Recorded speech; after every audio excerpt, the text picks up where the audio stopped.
Слушателки, почитувани гледачи, добро вечер во уште едно Миленко Неделковски шоу на канал 5 телевизија околу полноќ, петок кон сабота. И уште еден гост кој го донесувам од странство, односно остваруваме, нели, јас во моето интервју за Антена во август најавив дека ќе донесам оваа година во мојата емисија гости од 4 континента. За сега ја исполнувам таа обврска, земајќи предвид дека дојде од Централна, односно Централна Јужна Америка. Имав од Европа, очекувам да дојде кон крајот на април гост од Соединените Американски држави. Вечерва ви представувам гост кој доаѓа од Јужноафричка република. Допатува со авион од Јоханесбург до Даблин и од Даблин до Скопје, за да гостува во мојата емисија. Дами и господа, да ви го представам мојот пријател од Јужна Африка, Майкъл Телинджър. Майкъл, please. Hello, Milenko. Welcome to Macedonia, welcome to Skopje, welcome to my show. Thank you very much. Lovely to be here. Yeah.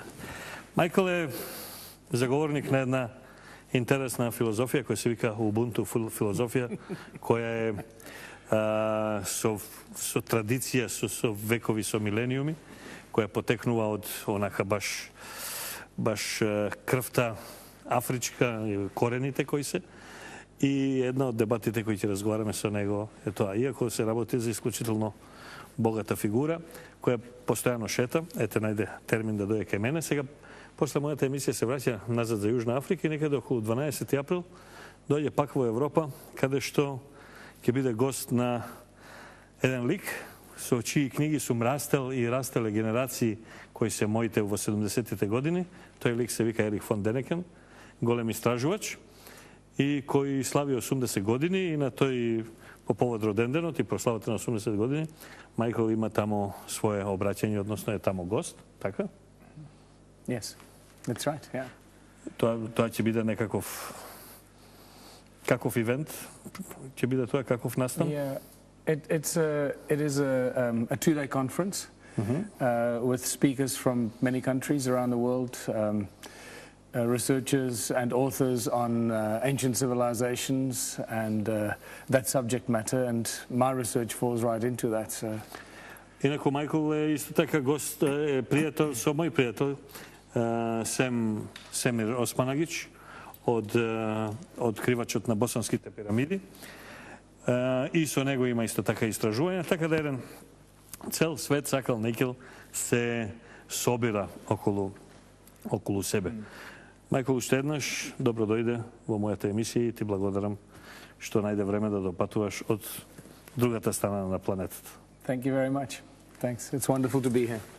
Майкъл, Телинджър ми донесе и ми посвети своја книга. Еве посветата тука внатре. Книгата се вика Ubuntu Contributionism. How can we write? Contributionism. Contributionism. A blueprint from human prosperity. Exposing the global banking fraud. Майкъл Телинджър. Ова е цела една филозофија, цела една книга која со голема радост ќе ја прочитам и која всушност ја донесува. Во книгата на насловната има некоја пирамида, има тоа врска нешто со тајните друштва, тајните масонски друштва или не? No. It's actually not a pyramid. It's actually an equilateral triangle that represents balance and harmony inside a circle and a sphere. So it's actually deeply encoded in the knowledge of sacred geometry. And we specifically designed that to send a message to the global elite, to tell them, we know what you're up to, we understand your symbols, and leave us alone because we have a deep understanding of the laws of nature and everything in creation ourselves. So it's like a message from us to those that normally try and control the rest of humanity. Exposing the global banking fraud. They are lying to us, they are making a crime against the humanity. absolutely. I'm sure you know that very well. I'm sure this is a subject you cover extensively on the show. And more and more people around the world are waking up to what's been going on, realizing how we've been abused and lied to by the global elite, and specifically those that control the global financial institutions and the supply of money. Going to all the central banks, pretty much all of the central banks of the world, committing crimes against their people every day. And they're getting away with it because they seem to have a very strong influence over our governments, over the laws that are made that protect the banks, rather than protecting the rights of the living, breathing human beings of every country. And this is the great crime that has been perpetrated against pretty much the whole global population. But I do believe that we live in an age of awakening, and millions of people are waking up every day around the world, coming to this realization and gravitating and moving towards something new, looking for something new and looking for solutions.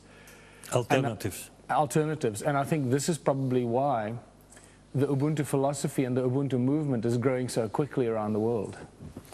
Yes, за да пред да се решам да те поканам, гледав едно шоу, всъщност една дебата меѓу тебе и твой приятел, колега од Виена, исто така много интелигентен човек, каде што главно разговаравте за банкарскиот систем, за монетарниот систем.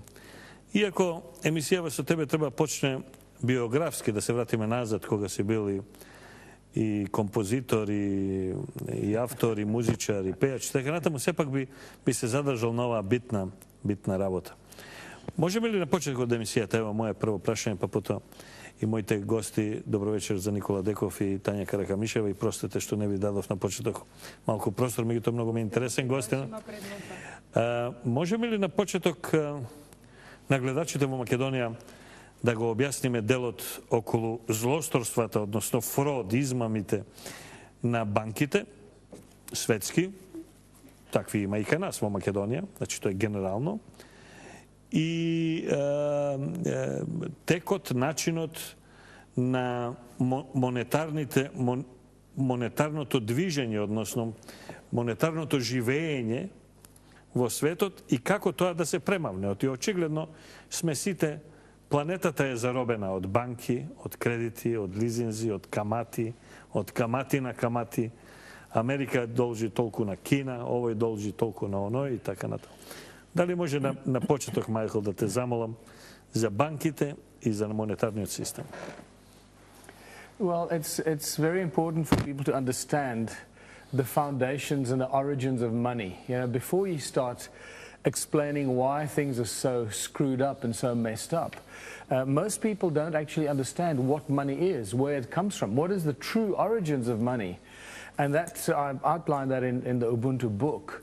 And also that I actually discovered that when I was researching the origins of humankind in my previous books and going back into ancient civilizations, you know, with exposing some of the vanished civilizations around the world. And that led me to realization that we did not always have money as a species, that for thousands and thousands of years, people around the world lived without money. And that made me think, well, how would we live without money? What would we do? How would we acquire things? How would we achieve great achievements? And that was a great journey of discovery, because you realize that you don't need money to achieve anything. You need people. And money does nothing, that people actually do the work. So that was a fantastic journey of discovery for me. And then I started realizing that the current global money supply is something that you can trace back for thousands of years to the Sumerian times, when these global banking bloodlines started to take control of the supply of money. And so just to jump to today, pretty much today, virtually all the countries in the world are controlled by central banks that are private companies. And you know, in South Africa, for example, most of the people are ignorant of the fact that the South African Reserve Bank does not belong to the government. It's not a people's bank. It's a private company, just like virtually all the other central banks, and it's controlled by the Rothschild, Rockefeller clan, and they control all these central banks from Basel, Switzerland, and give them directions and directives as to how to control the other banks in each respective country. So they've got very clever ways and schemes how to hide their actions, and they pose as quasi-government organizations, but they've got nothing to do with the government, and all these central banks operate out of the legal jurisdiction, out of the legal system, and they're untouchable. You cannot sue the central bank because there are laws that protect them. See, in South Africa we have secrecy clauses written into our law, so they are not forced to disclose certain information. So if you had to go and sue them and you get to court, they just say, well, sorry, we refer to clause 33 of the Bank Act and we don't have to disclose anything. So they're protected while the rest of the people are at the mercy of the banks to do what they want. But that's just the beginning of it. The fact that they very secretively run and control the governments. They formulate the financial policy, the economic policy to the governments, and then the governments have to implement that onto the people. And then they allow all the banks, the private banks that operate in each country. In South Africa we have 4 major banks: ABSA, Nedbank, First National Bank, and I forget the other one. And these banks basically are allowed by the Reserve Bank to issue and make money out of thin air. They create money out of nothing. And this is the situation in every country around the world. There is no such thing as money that's got value as a means of exchange. This is just pieces of paper that are created as instruments of debt. And most of the time, there are actually no pieces of paper. It's just an electronic format that could disappear at the press of a button. And so they create this money out of thin air, enslave the entire population of people, steal the mineral resources, because in South Africa, you know, we've got platinum, gold, diamonds, chrome, copper, everything you can imagine, and coal. And all these, first of all these mines are owned by foreign companies, and the Reserve Bank is, in many cases, especially in gold, the company that buys up all these precious minerals with what? They buy it up with pieces of paper that they create out of nothing. So it's a worthless piece of paper, and in this way they're stealing our mineral resources for nothing. For nothing. So, Michael, that means that foreign companies are stealing from you your wealth, your minerals, paying with nothing, actually, with piece of paper. That's it, and this is what's been going on. And so the South African Reserve Bank is one of the Rothschild banking empire. It's the golden goose that keeps laying the golden eggs. So they've been protecting this for about 200 years already, and this is why the South African War in 1900 remains the most expensive war the British Empire has ever fought. Now people don't know this. In 1898, when the British initiated the war in South Africa, they sent 470,000 troops. 500,000. To South Africa. It's more than... In that period? Yes. It's more soldiers than they involved in the Gulf War. It is unbelievable. They had to secure that place for future purposes. And it remains one of the most incredible events, global conflicts in the last 200 years. It was war against? Against the Boer republics, against the 2 rogue Afrikaner presidents that had all the gold mines.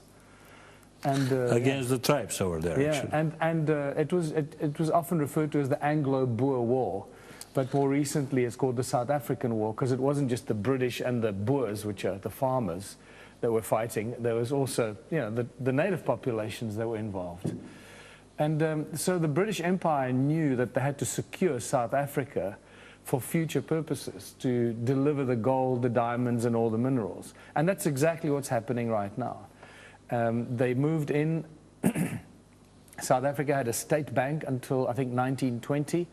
And 1922, 10 years after the initiation of the Federal Reserve Bank in the USA, the South African Reserve Bank was introduced as a private company to control the money supply to the people. So in essence, what happens is that all these central banks create money out of thin air, through all the other banks as well, that they control, and they sell it to the government, and the government then enslaves the people to work like slaves to pay back the money to a private company. So with the Ubuntu movement, we're just basically highlighting this information to the people and saying, pay attention, wake up. We're allowing a private company. It's like saying, you know, the Ford company or the General Motors company should issue the currency for our country and control our banking. It's the same thing. And solution? The solution is that there are several solutions, but you have to start with the most obvious solution. First of all, we have to realize that we don't need money. Now, that's a big, big question in most people's minds. And they jump to conclusions immediately, say, well, how are we going to survive? But so before we even get there, the first solution is close down the Reserve Bank and replace it with a people's bank or a state bank that issues money for the people, by a government of the people, that is a government that's a servant of the people and does what the people want. Because right now, the governments are not servants of the people. They're the slave masters of the people, allowing the central banks to do what they want and using the people as the slaves to enrich the bankers and keep the bankers in absolute control. What's happening in South Africa is so spectacular, and this is happening all over the world, but I use South Africa because I really believe that that's where the Rothschilds and this banking empire is so active, and it is so maliciously taking control of the country and stealing the land from the people that it boggles the mind. They're, for example, moving into the tribal lands now where tribal kings and chiefs own the land. Yes, but my last question for this moment, and after end of apartheid and Mandela come on power, is the same? What's even worse. Unfortunately, what people don't know is that Nelson Mandela must have known this, and he allowed the Rothschild Bank empire to take control of the country far more severely than they have done up to that point. So as much as we love and revere Nelson Mandela, he did things that the country and the people of South Africa are now paying for, and basically allowed the enslavement of the whole population. And that's not a popular thing to say, but we've got to say it. That's the truth. It's the truth, yeah. Интересно е како оваа филозофија се наметнува во светот, како оваа филозофија се повеќе добива своји нови следбеници. Колку што можев да забележам, неговата партија движение на минатогодишните избори парламентарни немаше добиено пратеничко место, меѓутоа она што се забележува е негова популарност голема во рамките на неговата провинција каде што тој живее. И, како што зборувавме, се надева и на одредени пратенички мандати во рамките на локалното собрание кога ќе дојде време, мислам ме рече наредната година. Меѓутоа, она што може да се забележи е дека има масовност во привлекувањето односно во прифаќањето на оваа филозофија и во размислување на ист начин. Всушност, луѓето навистина почнуваат да се ослободуваат од стегите, односно од заложништвото, во кое што властите и, би рекла, глобалната банкарска елита сакаат да не стават. Ние сме всушност и без да размислиме премногу и без да воопшто имаме никаква подлабинска анализа, ние сме навистина заложници на интересот. Интересот главно врзан со парите. И навистина, како физички битија, не знаеме да си ја согледаме нашата реалност, односно нашите вистински права, кои произлегуваат од природните права, од Бога дадени права. И тоа е она што представува вистинска нишка во филозофијата на Убунту партијата и на господинот Телинджър како лидер на партијата, кои навистина треба да се доразработат со цел на граѓаните да им стане јасно зашто всушност се работи. Бидејќи вие убаво кажавте дека се работи за ослободување од притисоците кои што ги имаат банките врз нас како граѓани, меѓутоа она што е друго многу значајно е тоа дека луѓето треба да се вратат кон оние морални вредности кон кои што уствари еден период живеевме со тие морални вредности. Вие велите додека се мали децата, родителите ги учат како треба да бидат среќни, како треба да бидат добри луѓе, како треба да бидат воспитани, како треба да прават добрини на други, и потоа во еден момент на својата возраст престануваат да бидат тоа што треба да бидат. Од Бога дадено ние да бидеме добри, да бидеме исполнети со љубов и со среќа. Меѓутоа, за жал, некој во одреден момент од својот живот не става крст и ние стануваме злобници. Ние стануваме лоши луѓе. И сега, тука е многу интересно како тие лоши луѓе, во наводници сега, како тие лоши луѓе да ги натераме да се вратат повторно на природните вредности, на она што ни е во душата, на оние вистински духовни вредности, или да се вратиме на принципот на античката философија, дека ако не е среќен секој, не е среќен никој. И мислам дека во тоа лежи филозофијата на вашата партија. Майкъл, И тоа е уствари она што треба да се апострофира како значаен момент во работата на партијата. Ubuntu движението, каде е све распространето во светот? Well, we have members and followers in over 200 countries. From the last inspection on the internet, there are about 75 countries that want to start up Ubuntu parties. I know that some of the political parties, yes, the way that we've started. So at the moment, South Africa, obviously, in the UK, United Kingdom, the Ubuntu party is running in the United Kingdom elections on the 7th of May. Now, I remember 7th of May was the South African elections in 2014. So it seems like the global elite like that date, 7th of May. And we'll see what happens in Canada next year, because the Ubuntu party will be running in Canada.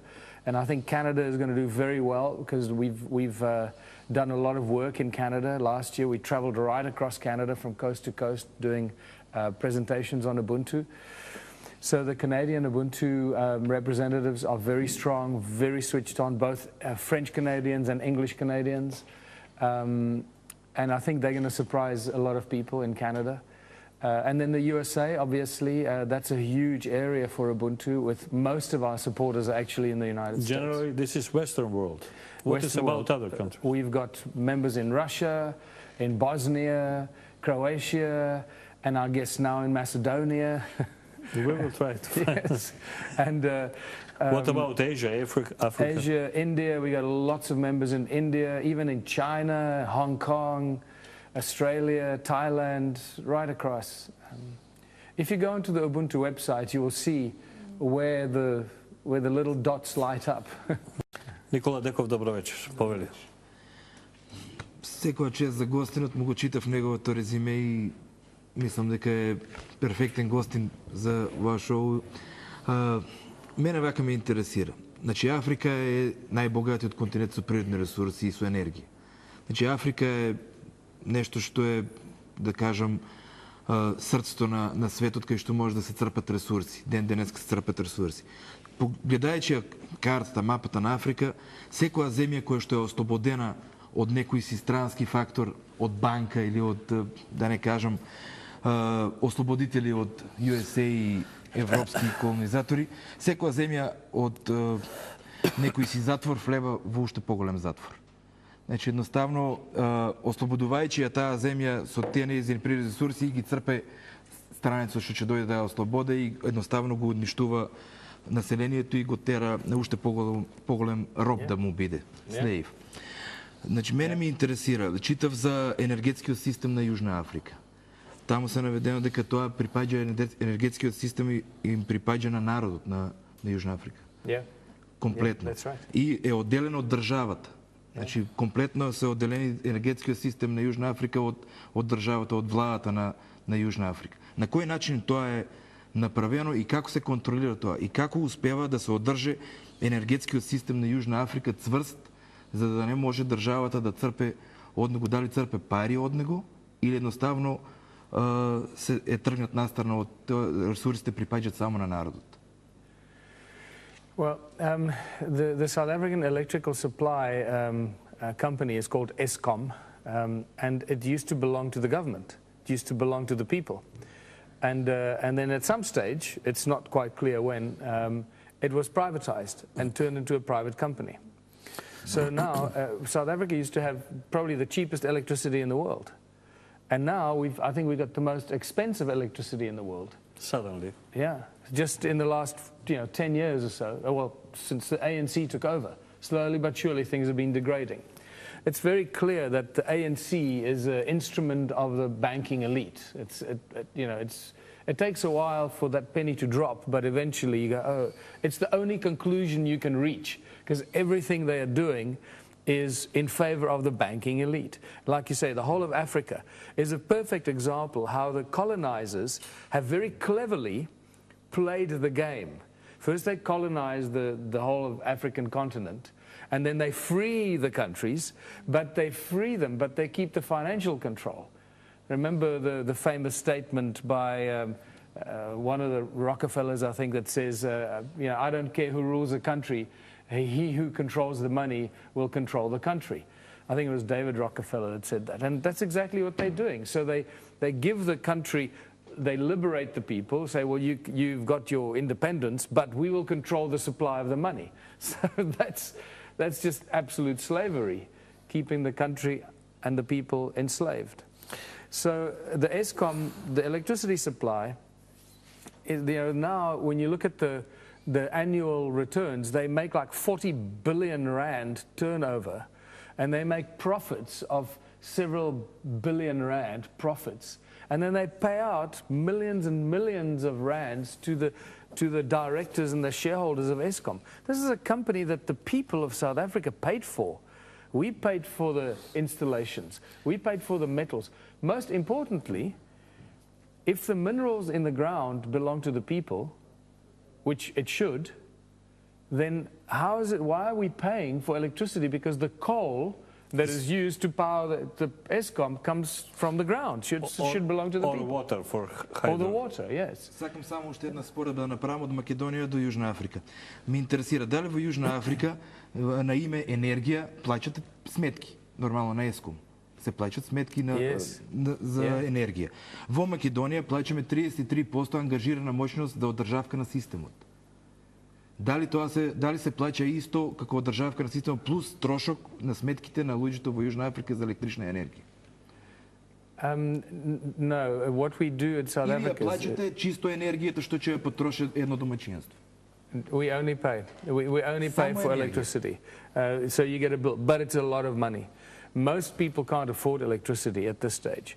They live in small shacks and they go and buy prepaid electricity whenever they have a little bit of money. Otherwise, a lot of people live in the dark and often in the cold because they don't have enough money to pay for the electricity. Ubuntu партијата предлага економска програма која кажува бесплатна струја за сите секаде во светот. Yeah. Absolutely. Како би дошла до бесплатна струја? Well, first of all, if you have a government of the people, by the people, for the people, then the government should do what the people want and not what they want or not what the central bank wants. So if the people want to find a source of electricity that is free or cheap, the government must do that because they're supposed to do what the people want.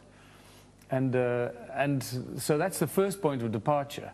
But we all know that free electricity and alternative sources of electricity have been discovered many, many times by great scientists and great inventors. And Nikola Tesla. And here, for example, Nikola Tesla is obviously the greatest example in the world. But there have been others before Nikola Tesla and after Nikola Tesla. And all that technology and all that knowledge is always suppressed. People are tortured, they killed, they abducted, they paid off, they threatened, so that these alternative sources of electricity never make it to the people. And I believe that we're reaching a stage now And I've been very vocal about this with the Ubuntu Movement, and especially on the political front with the Ubuntu Party.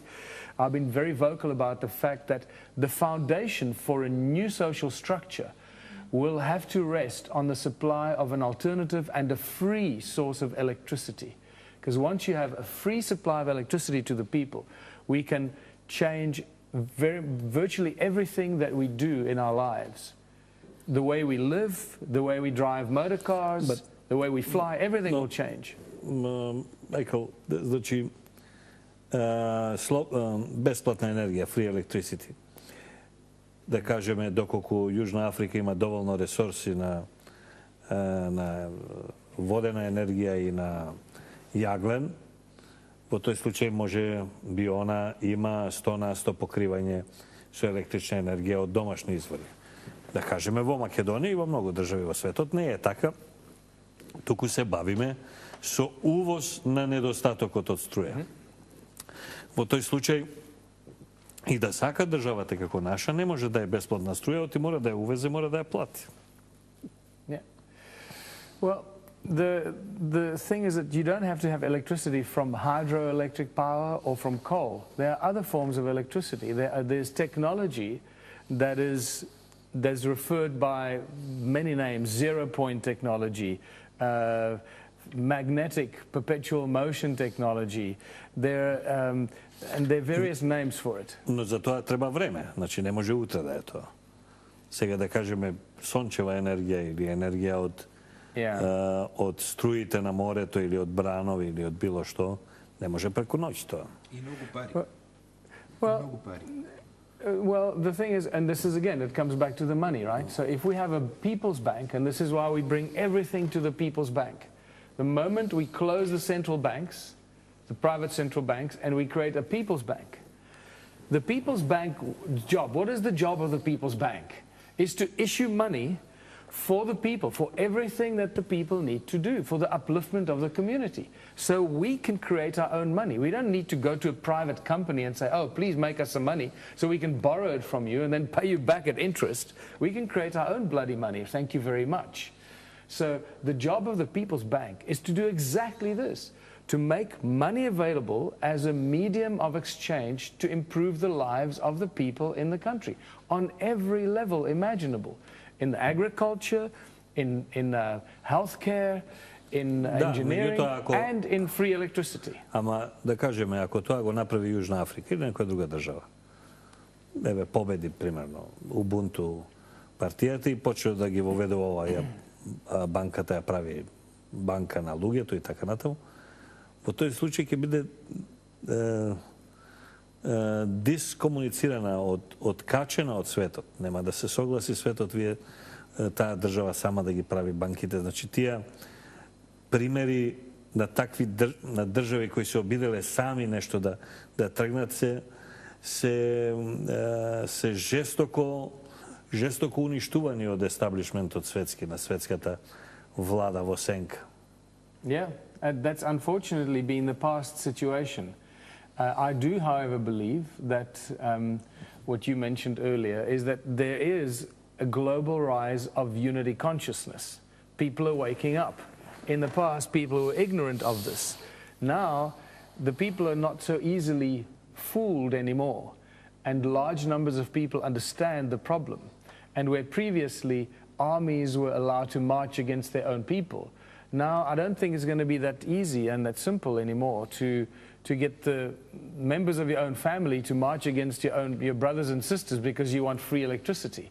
So the world is changing, and I think it is happening at this time for specific reasons. And these are deeply spiritual reasons. Reasons that the world is changing, the people's consciousness is changing, we're rising collectively, the unity consciousness of the people around the world is rising, and this is why I think we live in this new age where this great change is taking place. Кој е следниот потек? После, да кажеме, преземањето или после преименувањето на банката во банка на граѓани, кој е па следниот чекор во Ubuntu програмата? Well, the moment you have a people's bank, you can start issuing money for research and development in every area of human endeavor. From the smallest villages to the largest cities, it will allow people to move out of the cities that they trapped. Most people live in cities because they come from the country, they go to the city to find a job. They don't live in the city because they like it. They come to the city because they think they're going to find a job. And Africa specifically is a great example of that. And the giant metropolitan areas, New York, Los Angeles, and so forth, London, are the same story. Millions of people live there, not because they want to live there, they come there to find a job. Now, all those people can immediately go back and live in their small towns and villages in beautiful countryside, fresh water from the mountains, live in harmony with nature, with all your neighbors and your friends, by choice, because whatever it is you want to do will be provided for by the People's Bank, as long as it is to uplift the community and not for personal enrichment. So that if you want to start a community project in your village to fix the roads or build a better hospital or whatever, all that money will be provided by the People's Bank. So what a People's Bank does, in essence, it frees the people up to live wherever they want to live, do whatever they want to do that they're good at, that drives them, that makes them wake up in the morning with a smile on their face, to uplift the communities virtually immediately and start to create paradise on earth among the people, and allow people to realize that the money is not that important, that what we do as humanity, as human beings together, that's more important. Мислам дека имате и некои конкуренти кои што сакаат да ви се доближат до оваа идеја. Например, читав фабијанското општество во Британија им сугерира на лабористите нешто слично како вашава филозофија, само малку видоизменета, во смисла на воведување на нова економија, која што ќе биде поблиска до граѓаните, поблиска до интересите на граѓаните. Тоа е нешто слично како вашава филозофија, слично. Потоа создавање на некои приближување на природните ресурси до граѓаните, повторно нешто слично. Тука сакам да ве прашам како ќе се разграничите или како ќе се одделите од идеите на фабијанците, на Бернард Шо, на комунистичката партија, на комунизмот, и покрај тоа што комунизмот, како што самиот кажавте, е идеологија која што главно бара диктатура во една политичка смисла. Како вие ќе ја разграничите вашата филозофија од фабијанската филозофија, од комунистичката идеологија? Како ќе им го приближите вашето филозофско духовно битие до граѓаните, а при тоа да си го задржите вашиот уникум? Well, first of all, the Ubuntu philosophy is an ancient African philosophy. It's not something new. This goes back thousands of years. And every country, every continent, all the ancient cultures of the world and the native people of the world have similar philosophies. The Native Americans, the Native Canadians, the Indian, the Aboriginal people of Australia, all have very similar philosophies. They have different names and different words for it, but it all comes down to the same ancient philosophy of unity within community. The people work together for the greatest benefit of everybody in the community. So I need to stress that the Ubuntu philosophy is really based on the simple philosophy of cooperation as opposed to competition. And I need to highlight this because competition, or this thing called competition that all of us have been exposed to all our lives and told that competition is very, very important for us because without competition we won't have progress and we won't get to the top and you'll never be the best, is the worst thing that's ever happened to humanity. Competition is the evil in our lives and in our society because it achieves nothing. It achieves separation. Competition destroys families. It destroys unity. It suppresses our talents. Yes. It forces people to go into slavery. Competition is the evil in our lives and on this planet. Cooperation achieves far more than competition. Competition is exploited by corporations to suppress technology for the benefit of the corporation and at the detriment of the people, and it feeds into the capitalist system. If you introduce the contributionist system, contribution, the word is in, the explanation is in the name. You contribute your talents and skills towards your community for everybody's benefit. Contributionism, that's why I called it that. And so it's not about the money, it's about what people can contribute towards the community. Now, there are obviously certain things that need to happen for us to move from this terrible situation that we're in where people hoard stuff. Why do people hoard stuff? Because it's a sense of protection against losing money. And so you have all this stuff because it's got value, you know, and you can sell it if you need to. And people have houses and properties. It's not about that they can live in all of them at the same time.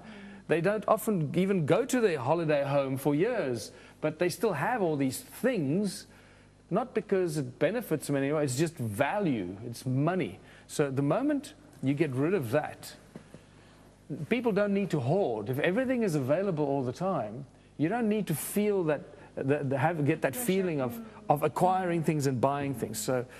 So cooperation is a very important thing. And over lunch earlier today, I mentioned to you how simple this system can be implemented. And it's a simple philosophy of if everybody in the community works for 3 hours a week in one of the community projects, 3 hours a week, that's all it takes. We'll have so much stuff in that community, so much food, so much bread, so much milk, so many bridges, so much electricity, so many arts and crafts. No company or government can create so much wealth because the community has decided to do it together.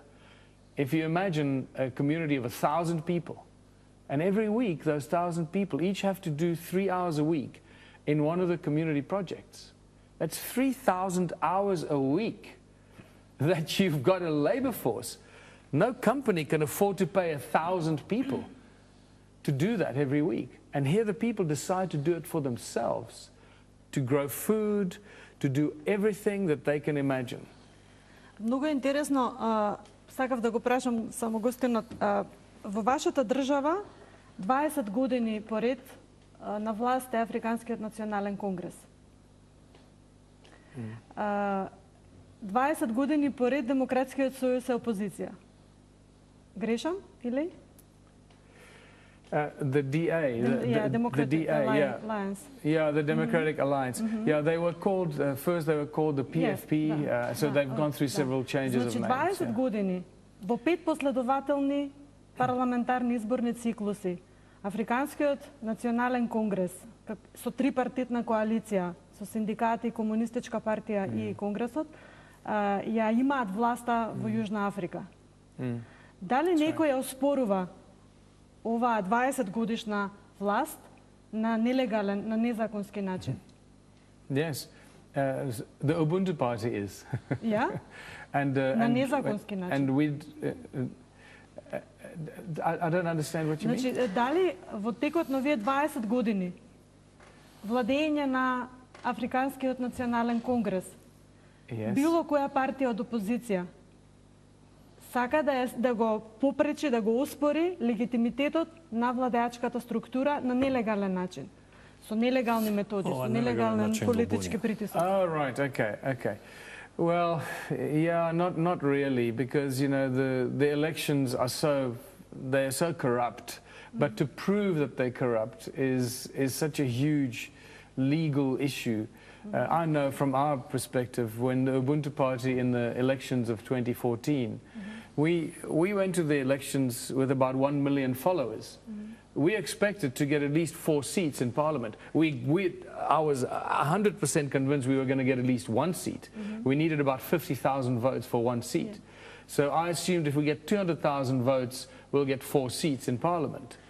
Well, we didn't even get 10,000 votes. We got 8,300 or 200 and something votes. Impossible. It's impossible. So I know from various sources that came back to me that our votes were discarded, that they were destroyed. And the one example was that I was notified that from the votes from abroad, people that voted in other countries, the Ubuntu party got the largest number of votes, more than the ANC. And there were 18,000 votes cast by people outside of South Africa. 18,000 votes. So we expected about 5,000 to 6,000 votes of those 18,000. Do you know how many votes we have finally given from foreign votes? How many? 28. 28 votes. So when that came through, I went, okay, well, this is obviously completely corrupt. They're fiddling the numbers as they go. And that became evident to me. But that's not about winning the national elections. It's what's going to happen next year in 2016. You build it up from the ground. All revolutions happen from the ground up by the people. And they can happen very, very quickly. And I can tell you right now that as I'm sitting here, the support for the Ubuntu movement, the Ubuntu philosophy, and the Ubuntu party as a political wedge is growing so quickly in South Africa. It's taking me by surprise. Every day I get phone calls and emails from people all over South Africa saying, I want to start an Ubuntu party office in my town. What must I do? Can I represent Ubuntu here? And so we'll see what happens next year. I'm confident that we will win at least one municipality. Yes. And you know what? That's all it will take. Because contributionism devours and destroys capitalism, wherever it may be. Yeah. Because you cannot get any capitalistic model to operate within a contributionist system. It just cannot function. So the moment you have one municipality that actually uses the money and channels it into the right areas, into the development of the community, into the development of the infrastructure, the sports facilities, the manufacturing, and everything that it's supposed to be doing, that community will blossom and will set up the infrastructure as I outline in my book, using the community projects, and let everybody contribute towards the community projects, creating huge amounts of wealth for that community, so that that community can live virtually for free while exporting all the abundance.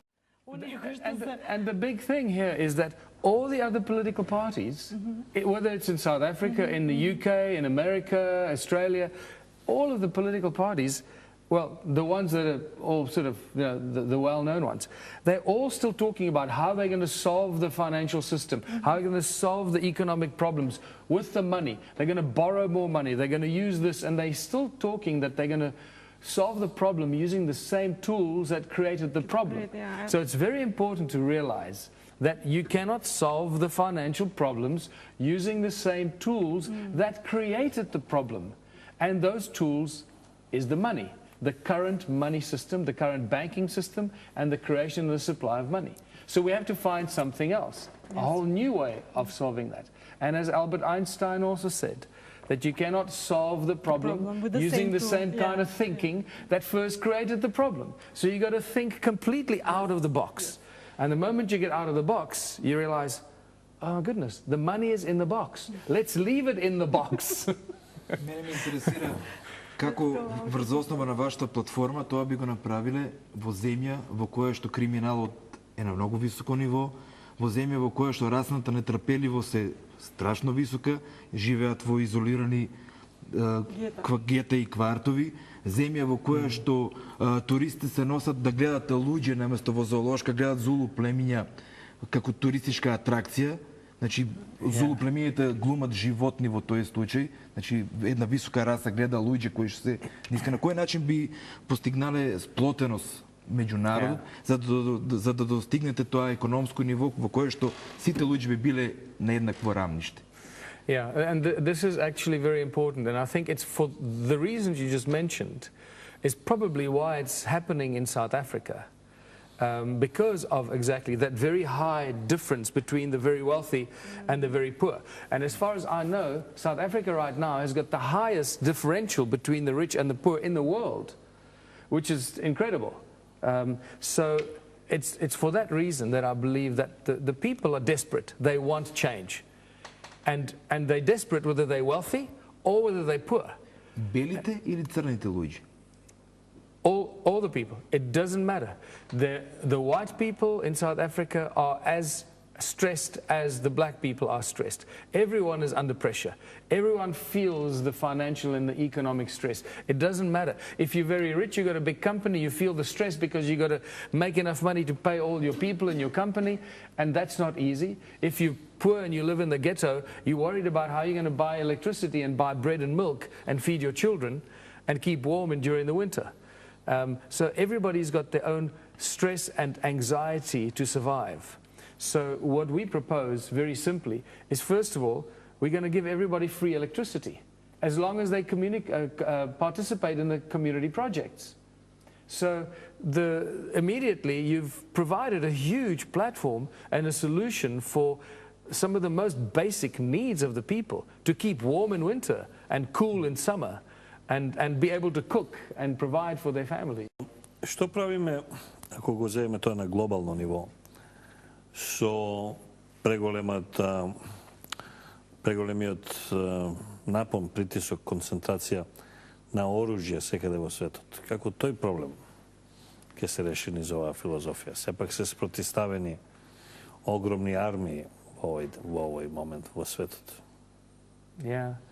And again, I think I deal with that question in my book, you know, what's going to happen to the army and the police and so forth. Well, if you remove money from the system and people actually live without the need for money and they create abundance, we have all the technology we can imagine because the scientists are free to create and invent, the medical companies and inventors are creating cures for all disease and actually giving it to the people, and you don't have drug companies suppressing the cures for cancer and cures for other diseases, which is happening right now, as you know, because the cure for all disease has been found many times over, and that's suppressed by the drug companies the same way that free energy is suppressed by the petroleum companies and the energy companies.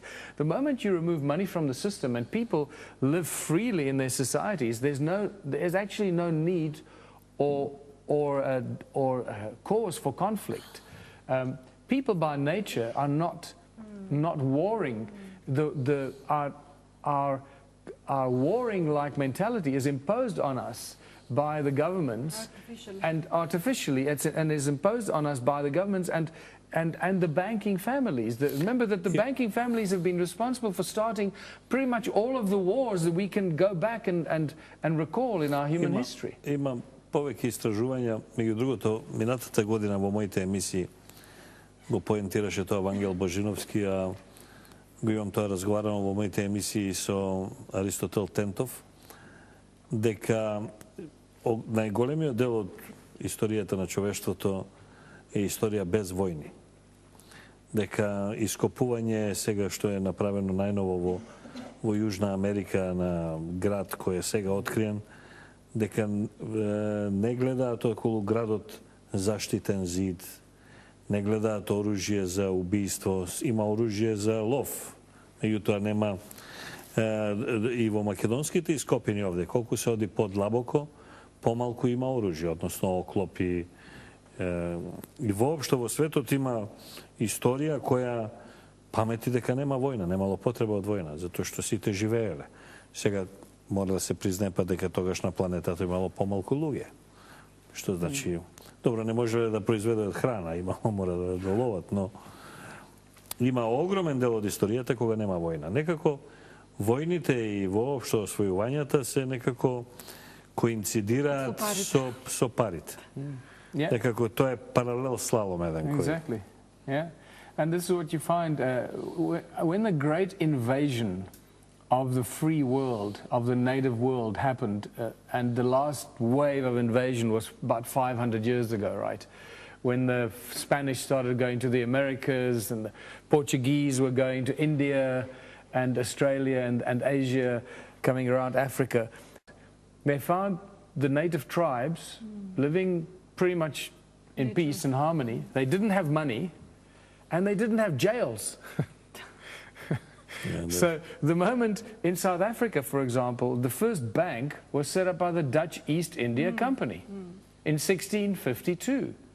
So there was no money, the people lived very happily, and then suddenly this private company from Holland arrives and they set up a bank, a private company that starts issuing the first money and stealing the land from the people with these pieces of paper that are worthless. And the same crime still happens today.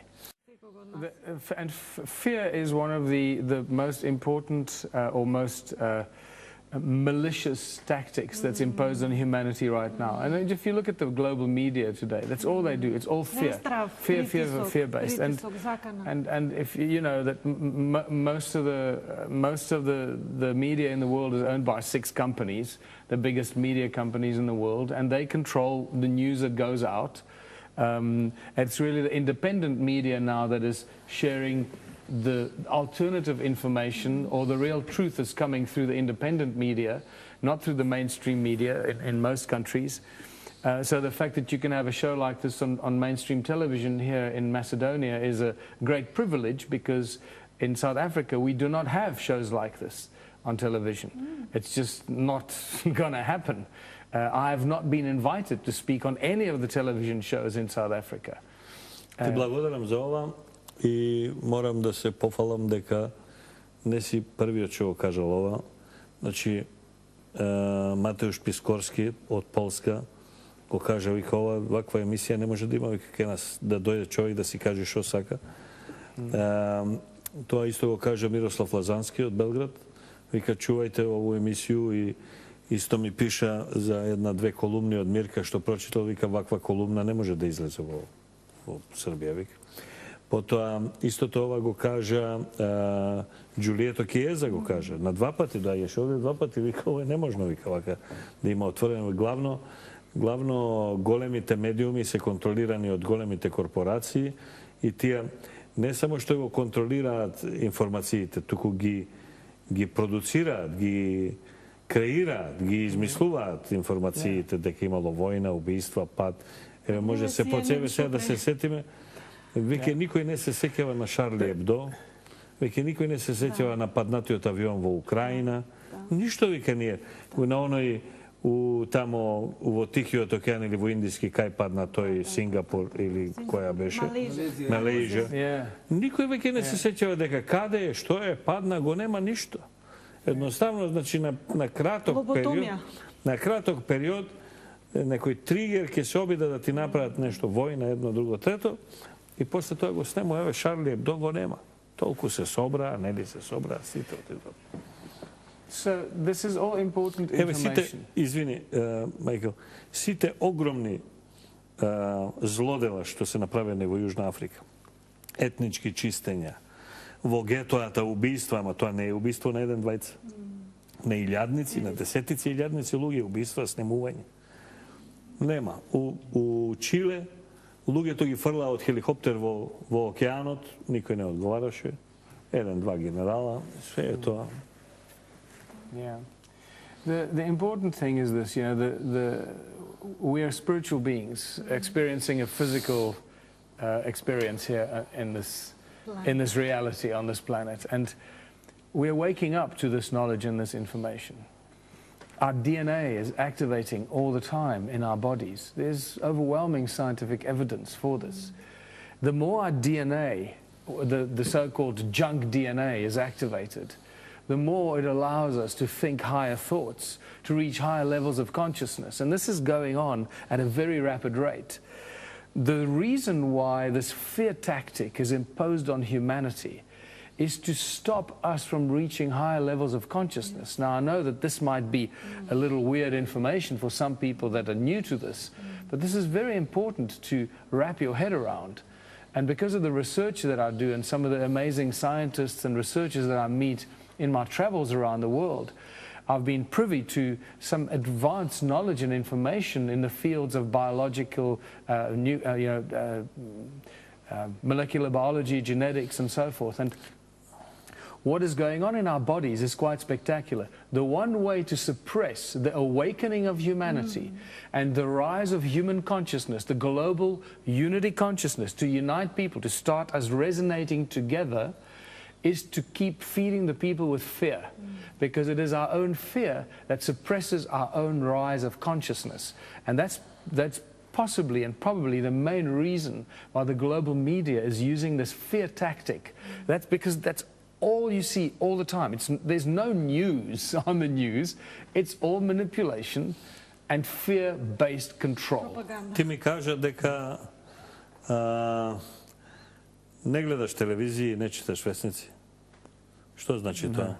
Како доаѓаш до информација? Well, at this stage, I have very little information about what's going on in the world, and I like it like that. For the last 2 years, we have no more television in the house. I don't watch TV at all. The only thing I watch is the odd rugby game and some cricket, some sport, which you don't know here. And I get the information, somehow gets to me. The important information gets to me through the people I talk to, through when I log onto the internet. I still get enough to know what's going on. But at least I keep my mind clear of all the propaganda that is... Кажи ми, во рамките на ова Ubuntu философија, како ќе се реши проблемот на тие заедници и контрибуции и така натаму? Како се реши проблемот што ние сите сме различни? Меѓу нас луѓето има лоши луѓе, има зли луѓе, има мрзливи луѓе, има луѓе што сака да подметнат. Еве се сите треба да 1000 луѓе од таа општина ќе работат, да изградат некој мост.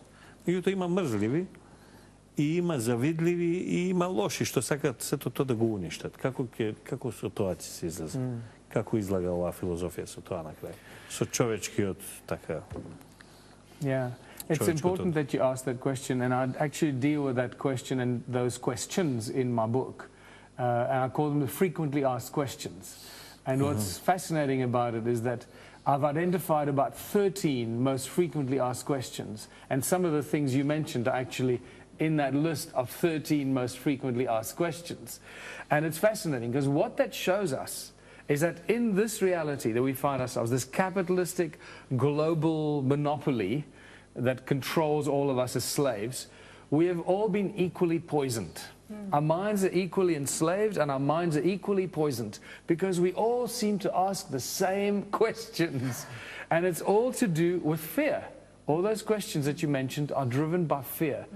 Lazy people, oh yes, well, we've got all these lazy people, they're going to do nothing. Well, that's just a fear of not understanding how people work.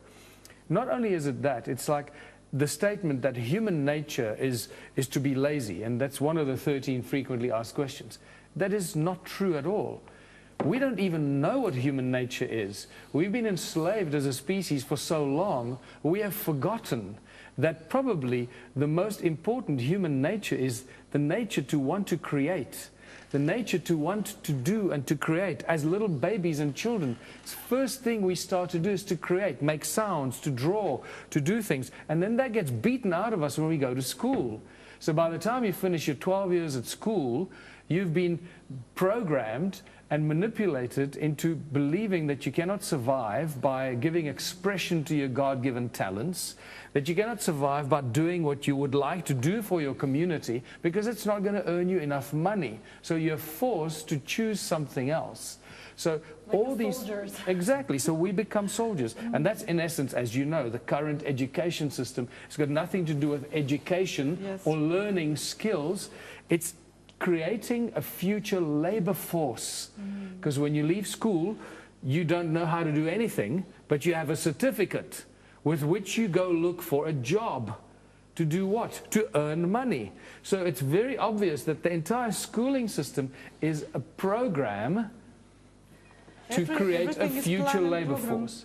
Everything is controlled by the banking families. It's the Rothschilds and the Carnegies that about 150 years ago started putting in place the current education system because they knew they were going to need to have a very indoctrinated and a well-managed future labor force. John Lennon made it very clear. He said, you may call me a dreamer, but I'm not the only one. Yes. And by now there are millions and billions of dreamers around the world, all waking up to the reality and all ready to make a change. Кои има нови откритија кои ја побиваат традиционалната истоrijska наука. Има ли такво нещо? Постои ли? Каде? На каде оди? Вака сега да влеземе малко во друг трек. Мене много интересен за обработка. Well, that's very important, and thanks for bringing that up, because it's actually my research into ancient civilizations and the origins of humankind that led me to the philosophy of Ubuntu and contributionism. So it's all connected. Remember, our history is, we are the product of our history. And if we can't connect the dots, then we're going to be very weak spiritually and mentally and emotionally going into the future. So I try to, in my research and in my work and my presentations, connect the dots and allow people a nice flow of information that paints a picture of ancient human times and how the road that brought us here today has been winding through very, very murky historical waters. And what I find is that, first of all, the history of our planet is much older than we realize or we've been told. And the official history by the mainstream archaeology and historians is a joke. It's pretty much it's a joke. It's pretty much everything we've been told is a lie. Not maybe sometimes not maliciously, but ignorantly. But it's that ignorance that's been proposed as the truth and nothing but the truth. So we've got to scrape it clean and start all over again. And I can say this because of my own discoveries in South Africa and Southern Africa. And I think that's probably my great contribution towards ancient civilizations and this discovery of ancient civilizations is the exposing of the stone circles of Southern Africa, which have become known, what we call the stone circles. And this is something that goes back 500 years. This is not something new. You know, when the Portuguese first came around the Cape of Good Hope to India, they started writing about these stone circles, and they asked the local populations who built these things, and they were told, we don't know. And yet that's not what modern historians write. Modern historians claim that then they know exactly who built these stone circles and when and how, while the Portuguese tell us very clearly that the people then didn't know when they came from.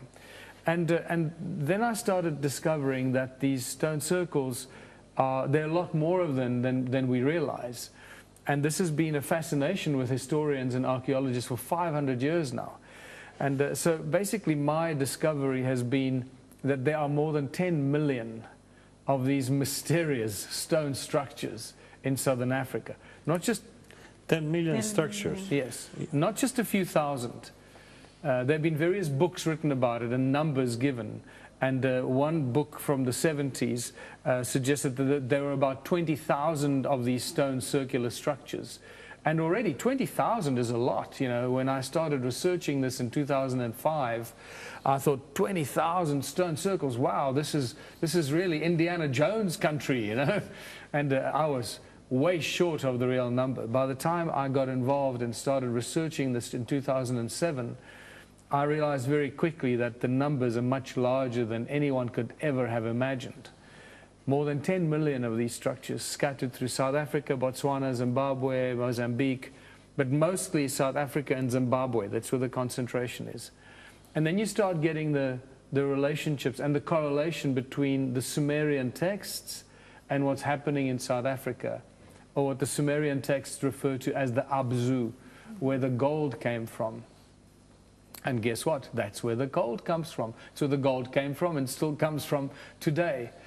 And but then the research goes into even more strange areas. Is when I made the interesting discovery that the stone circles were not dwellings. They had some other mysterious origin and original reason why they were structured. Many of the archaeological research that was done by universities and archaeological groups, several of them make statements that the original structures had no doors or entrances.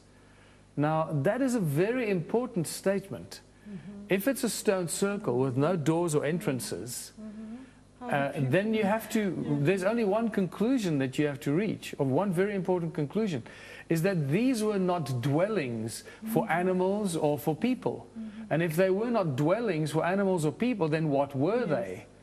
And yet all our archaeologists today at universities, they keep saying that these were built by people as dwellings and homes or cattle enclosures to keep your cattle in. But without doors. But without doors and entrances. So, Without roofs. Yeah, and so when I made this discovery, I made this discovery at the same time that I realized that the stones that make up these stone circles have strong acoustic properties, and when you pick some of them up, they ring beautiful, they ring like bells. And if you go onto YouTube, you'll see me showing some of these beautiful stones that ring like bells. And I realized this is not about dwellings, it's about sound. Signal. Sound as a source of energy. And that's where my research really exploded. As a source of energy. As a source of energy. What I found is that each stone circle is actually an energy generating device that resonates, and every stone circle is unique. And that was another big thing. It's like, why are they all different? Everyone is completely unique.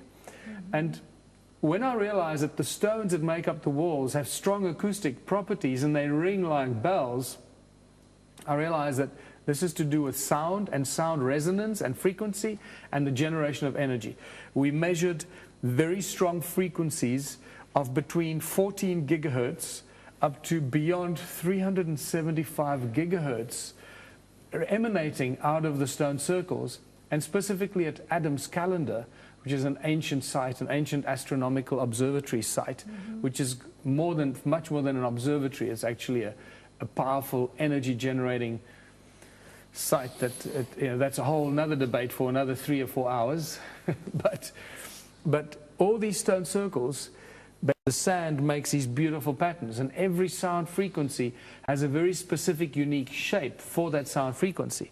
And that's exactly what these stone circles are. And they're not standing alone. They're connected to each other by these channels. They look like roads when you look at them from the aerial photographs. So when I started analyzing this, you look at these channels that connect them together. They know doors and entrances, and then all these channels that look like roads that connect all the circles together.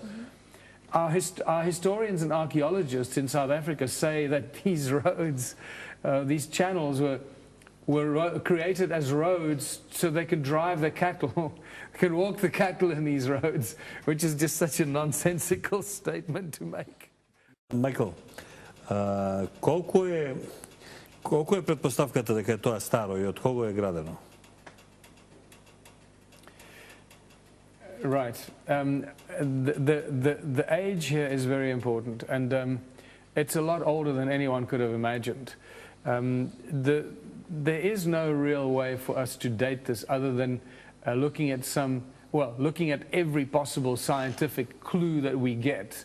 And you've got to do what the guys in CSI, the TV show, do, right? You've got to follow the clues. And based on the clues, then you make a conclusion based on the evidence. And some of the clues are in the tools and the artifacts. And the tools and the artifacts that I've been collecting in the stone circles and on the mountains, especially in the town that I live, which we're surrounded by thousands and thousands of these stone circles, the tools and artifacts are covered by this thing called a patina that grows on these specific rocks. And sometimes the rock is a specific kind of rock, is known as hornfels, and it's black in color. So if you make a tool or an artifact out of this rock, it should be black, the color of the rock. And yet these tools and artifacts are not black. They've got this patina that has grown back over the tool.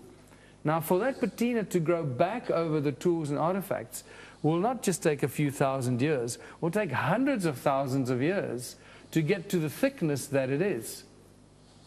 Because we don't have very specific scientific indicators as to how long it'll take for this patina to grow. But what we do know is that this patina grows very, very slowly. thousands of years for each microscopic layer to form. So by the time you have this patina that's 2 or 3 millimeters thick, and in some instances 5 millimeters thick and thicker, we're dealing with tools and artifacts that are hundreds of thousands of years old. Тоа покажува дека цивилизацијата на планетава е многократно постара од она што официјалната наука прогласува дека е постанок на човек, се симнал мајмунот од дрво, па почнал не знам што да лови мравки, ти реков ми рече, дека е сето тоа многу постаро. Yeah, of course, it's much older. Everything is much older. And it's even older than what I'm describing here now. We're just scratching the surface of this knowledge pool. And we've just got to be prepared to face new evidence. Бидејќи ти си во контакт со сите овие што откриваат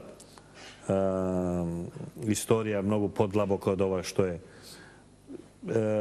Можеш ли, еве како пример, да ни посочиш и во некоја друга земја или некаде, или во Африка, било каде, на светот, каде што има исто така некое истражување, односно некое согледување која ни покажува страот на длабочина од милиони години од почетокот од создавањето на човештвото? Well, I think there are many people around the world doing this research information. Brian Forster in the Andes with the elongated skulls, and that the whole Andean civilization that built monuments and built structures and fortresses that we cannot build today. The pyramids in Egypt are a lot older than the official story is. Many thousands of years older than we're being told. Значи нема врска, пирамидите немаат врска со овие, со Рамзес, со едно, со друго, со ова. Of course not. Релативно нова историја, не 2-3 години. Yes, of course. Remember that the rule number one of archaeology is that civilizations build on top of each other, and civilizations use the structures that they find from older civilizations. So they'll use it, and you see it in the stone circles in South Africa. Yes, many of the stone circles have been modified and changed to be dwellings for people. They made doors and entrances, and so they used them for enclosures for themselves. But that wasn't the original structure. The original structure was something very different. The original structure were energy devices that are still active today. We know because we measured it. We got scientific evidence, and it's not a theory, this is scientific fact. These are energy-generating devices that go back hundreds of thousands of years.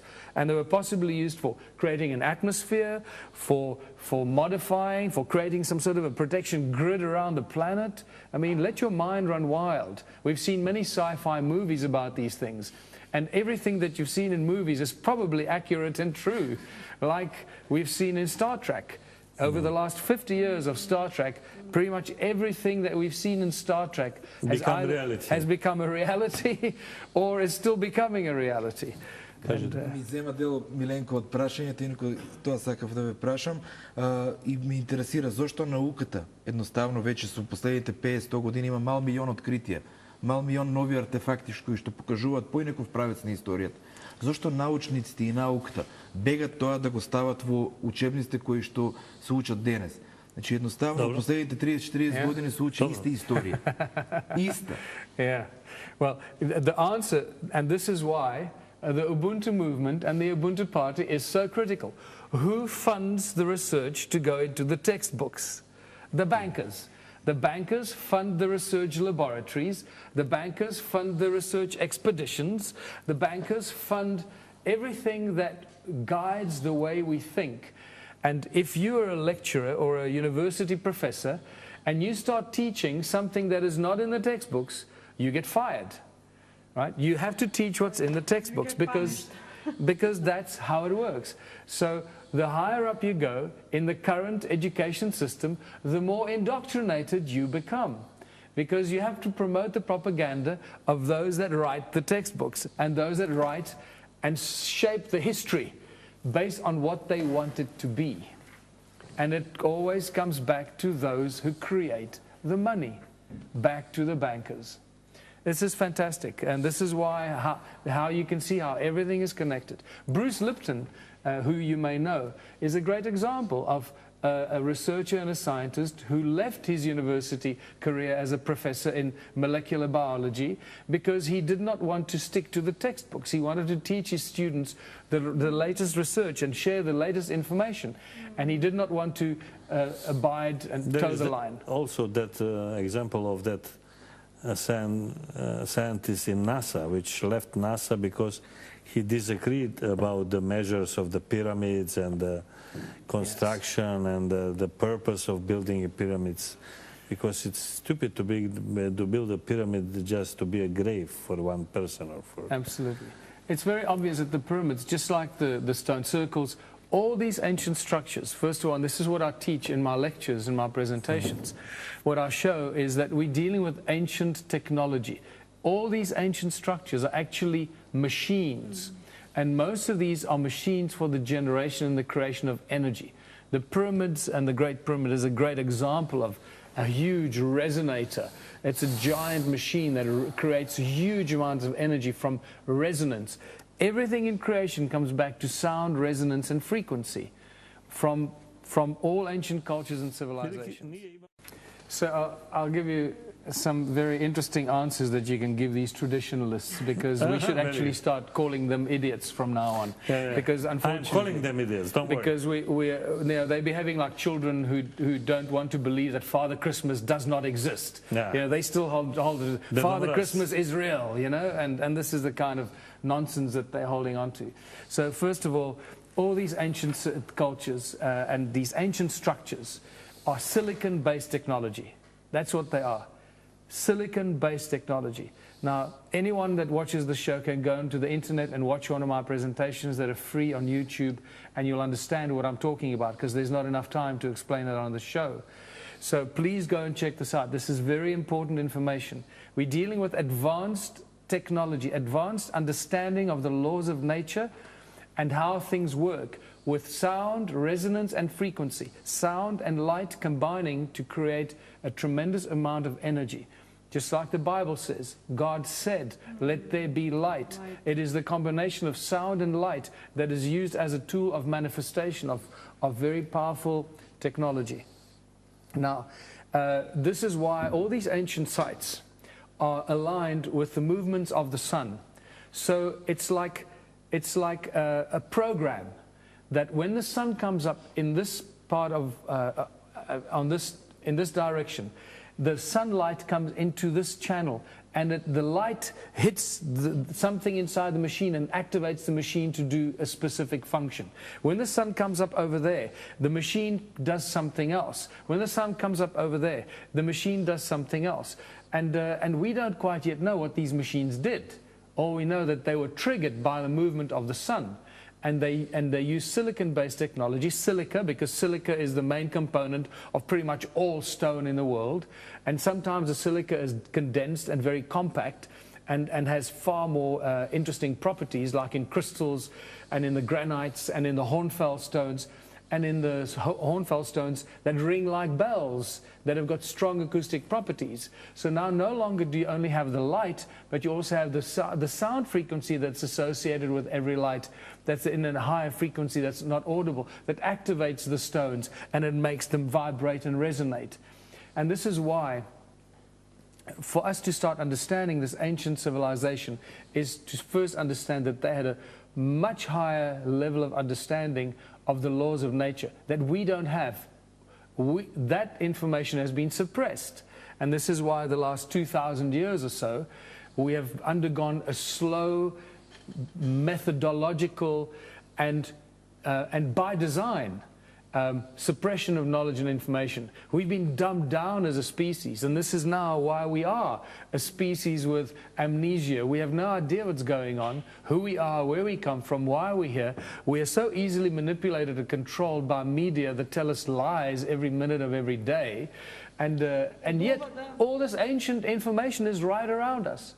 So the discovery, just let me finish this here, the discovery and the realization that these ancient civilizations had an advanced knowledge of the laws of nature, and they had tools and technology that don't look like modern technology because it didn't have to look like modern technology. They didn't leave behind, you know, broken cars and computers because they didn't use that kind of technology, because they didn't have to sell it to anybody. They didn't make it to sell it. They made stuff to use practically for the survival of the people, for the manipulation and the use of this planet. And then we come along as the slave species to this global elite. Ова испаѓа дека ние сме примитивниот народ, односно првобитниот човек, а тие биле цивилизираните луѓе и поединци кои што ствари го создале. And I need to give you an example, because some of your viewers might think, well, you know, you're just saying this stuff. Where's the evidence? Well, this is the evidence. One of the, and you can again go onto the internet and you'll see some photographs. I'll give you some photographs to show on this show if you can. There are these stones that we find in South Africa. They look like donuts, giant stone donuts. And in South Africa, they're known as weights for digging sticks. That's what our very clever archaeologists and historians have been calling these for, you know, for the last 500 years or so. Because they can't, obviously. They were made by people in old times. What did they know? They knew nothing. So the only realization... To fry donuts? Yes. So they came up with a story that, because at some stage they saw somebody with the stone around a stick digging in the field.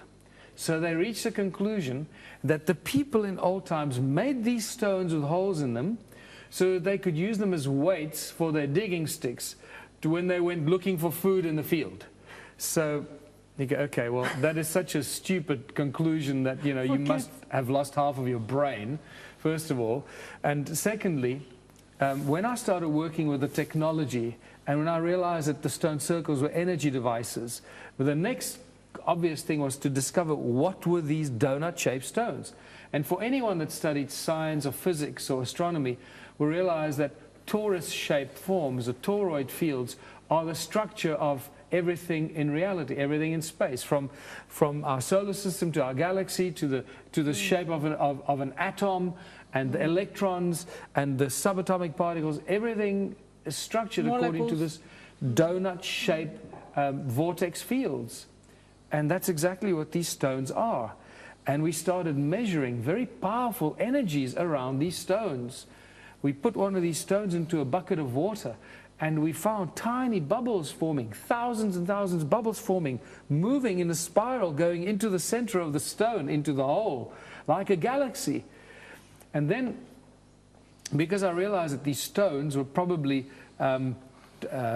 vortex generators, vortex field generators, energy generators, and I took one of these stones to my friend Nassim Haramein in Hawaii, who works in a project called the Resonance Project, and I put the stone in my bag. We left Johannesburg via Doha International Airport, and when I was getting onto the plane in Doha headed for Chicago, the plane didn't take off, and we were sitting on the runway, and next thing they called Louise and I off the plane to say, there's something strange in your bag, you must open your bag. And I went down and I realized, oh my goodness, my stone is in my bag. So I was thinking, well, what am I going to tell them? And I opened the bag, and all these guys with guns are looking at me, you know, opening my bag next to the big aeroplane. Everyone's waiting for the plane to take off. And I told them, oh, it's African curios, you know, African collectibles, arts and crafts for my friend in Hawaii. And then they were very confused by this, and eventually I closed the bag, went back onto the plane, and Louise told me that when the captain came out of the cockpit to inquire why the plane was not taking off and why these people with guns were going through my bag, he told Louise that whatever is in that bag crashed the TSA security system.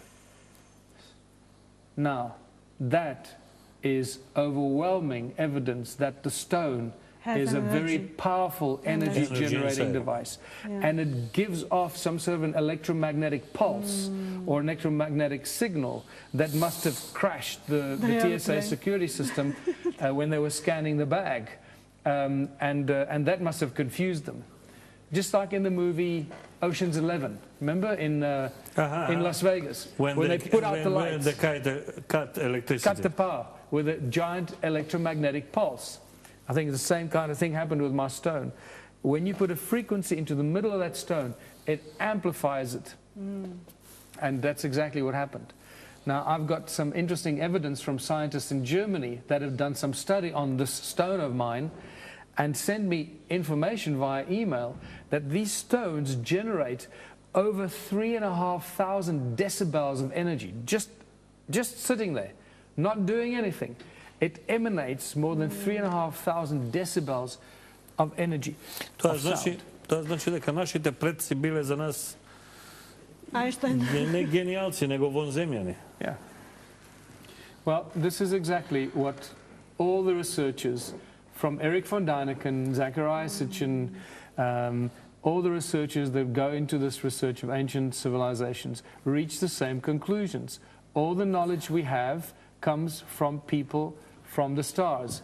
And this is, again, all the ancient cultures. If you look at the original people of Australia, of Asia, of the Americas, of Africa, all the ancient cultures tell you our ancestors come from the stars. And this was part of the disinformation that was beaten out of the people, starting with the colonizers in the late 1400s. When they started going to the Americas and to Asia and Africa, the first thing they did is make it illegal for the people to practice their own religion, outlaw their own history, and replace their religion with the Bible. And this is how they destroyed over 500 years the traditional history, the ancient knowledge kept by the knowledge keepers of all the ancient people and the native people of the world, replaced it with Eurocentric belief systems, Eurocentric religions, and in a sense, this is how they created a species with amnesia. Тоа беше мојот гост Майкъл Телинджър во мојата емисија Миленко Неделковски шоу, дојден од Јужна Африка, овде специјално во Македонија, да се представи себе си, својата Убунту философија, движение, партија, меѓутоа и дел од своите истражувања. Според мене, една здрава емисија во врска со археолошките истражувања всушност лежи во него. Меѓутоа, јас пак бев должен овдека да го изложам она што тој во овој момент најмногу се занимава и најголемиот дел од енергијата ја троши, а тоа е правење една Убунту заедница која би можела да донесе просперитет и радост во светот. А во контекст на она што и јас се залагам, а тоа е бегање и уништување на банките и монетарниот систем. Јас лично многу одамна имам решено да немам во банките пари и да не функционирам со кредитни картички и било какво друг начин, затоа што сметам дека со моите пари, кои се ги штедам во банката, 1000 денари, 1000 евра, всушност директорот на банката или менеджерите на банката со моите пари се прават газди, собственици, гоничи на робови. Со тоа што далеку сум од ова што Майкъл Телинджър го има направено, тоа е објаснување на цела филозофија, цел начин на живење, што всушност не е негова измислица. Напротив, туку е една традиција на народ кој живее на територијата на неговата држава. Иако он многу интересно е по потекло Чех, татко му е од Украина, а мајка му е од Бохемија и така, значи има една комбинација, меѓутоа као мало дете однесе во Јужна Африка. Се согласувам со него и верувам дека никој не може да го побие фактот дека на сите континенти, сите домородци, сите доедни племиња живееле без убивање, без војна, без злосторства, во една хармонија, додека не дошле европјаните да ги ослободат и да ги цивилизираат. Майкъл, твојот последен збор во оваа емисија? Thank you very much for bringing me out here to share my research and philosophy with you and the people of Macedonia. I hope that this philosophy finds its way into the hearts and the minds of the people of your country and spills over into the neighboring countries and starts to resonate with the people so that we can start planting the seeds of consciousness of this very simple philosophy that is, I believe, the foundation and the fundamental right of every living, breathing human being to live happily, peacefully, in harmony, and in abundance, on a planet of abundance and not a planet of scarcity. So thank you very much for bringing me out here, and may this resonate with everyone that watches the show.